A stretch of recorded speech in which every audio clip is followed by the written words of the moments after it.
आज अपन जानते हैं गुजरात के सोलंकी वंश के शासन के बारे में, जिसका कार्यकाल 940 से 1244 ईस्वी के आसपास में माना जाता है। आज की वीडियो में बात करेंगे सोलंकी वंश के प्रमुख राजाओं की, जिसने गुजरात को एक प्रगतिशील राज्य बनाया।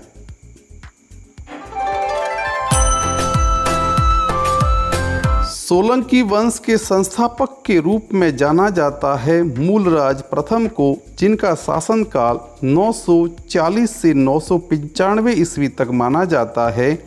ये सोलंकी वंश के संस्थापक ही नहीं, ये शैव धर्म के अनुयायी भी थे और इन्होंने अपने शासन के अंदर राजधानी अनहिलवाड़ की स्थापना की थी, जिसको आज वर्तमान में पाटन के नाम से पहचाना जाता है।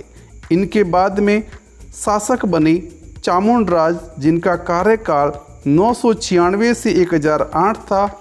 इनके 3 पुत्र थे, वल्लभराज, दुर्लभराज और नागराज। इनकी मृत्यु के बाद में इनके ज्येष्ठ पुत्र वल्लभराज ने सत्ता संभाली, लेकिन असमय मृत्यु के कारण इनकी सत्ता पर इनके छोटे भाई दुर्लभराज ने सत्ता को संभाला। लेकिन दुर्लभराज का शासनकाल रहा 1008 से 1022, जो शांति व्यवस्था में बीता। और उसके बाद में जो शासक बने वो थे भीमदेव प्रथम, 1022 से 1064 ईस्वी। इनके कार्यकाल की महत्वपूर्ण घटना ये है कि इनके समय में मोहम्मद गजनवी ने सोमनाथ के मंदिर पर आक्रमण किया था, लेकिन उन्होंने इसका सामना नहीं किया। इनके ही एक सामंत विमल शाह ने देलवाड़ा माउंट आबू के विश्व प्रसिद्ध जैन मंदिरों का निर्माण करवाया। इन्होंने परमार शासक भोज को पराजित किया, सोमनाथ के मंदिर का पुनर्निर्माण करवाया, मोढेरा के सूर्य मंदिर का पुनर्निर्माण करवाया।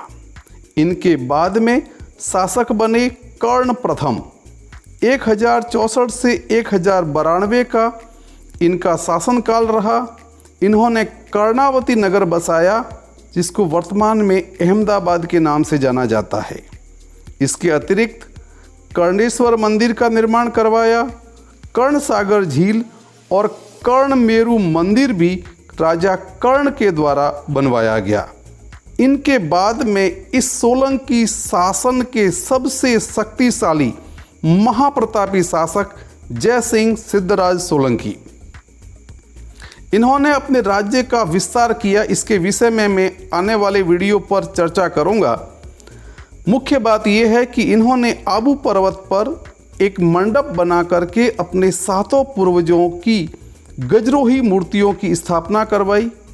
सिद्धपुर के अंदर महाविशाल 7 मंजिला रुद्र महाकाल का मंदिर बनवाया।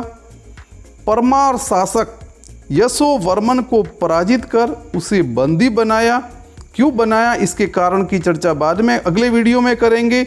और पाटन के अंदर सहस्त्रलिंग झील का निर्माण करवाया। राजा सिद्धराज के बाद में कुमारपाल, जिनका शासनकाल 1142 से 1171 ईस्वी माना जाता है।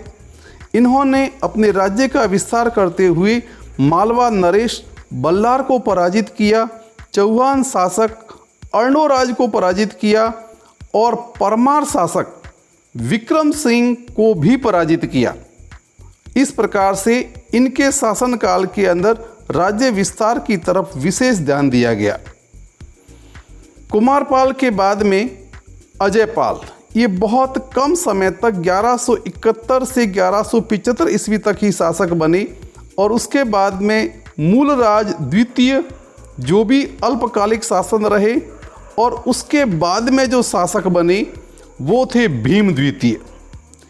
इनकी बड़ी उपलब्धि ये रही कि इन्होंने मोहम्मद गोरी को आबू की तलहटी में इतना बुरी तरह से परास्त किया था कि वो लौटकर वापस गुजरात की तरफ नहीं आया।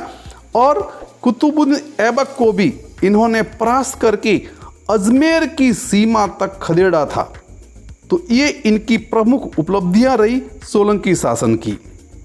आगे इस वंश के अंतिम शासक, कमजोर शासक के रूप में माना जाता है त्रिभुवन पाल को। 1240 से 1244 इनका शासनकाल रहा। हालांकि कुछ इतिहासकार मानते हैं कि इसके बाद में भी कई शासक हुए हैं, लेकिन इतिहास में इनके विषय में जानकारियां नहीं हैं, इसलिए इस पर चर्चा नहीं करेंगे। और इसके बाद में भीम द्वितीय के एक सामंत थे जिनका नाम था लवण प्रसाद, जिन्होंने दक्षिण गुजरात के अंदर एक प्रकार से यूं कहिए बघेल यानी वाघेला वंश की स्थापना की। ये भी माना जाता है कि ये गुजरात के अंतिम हिंदू शासक, जिनका नाम था कर्ण बघेला, जिन्होंने अलाउद्दीन खिलजी का मुकाबला किया था।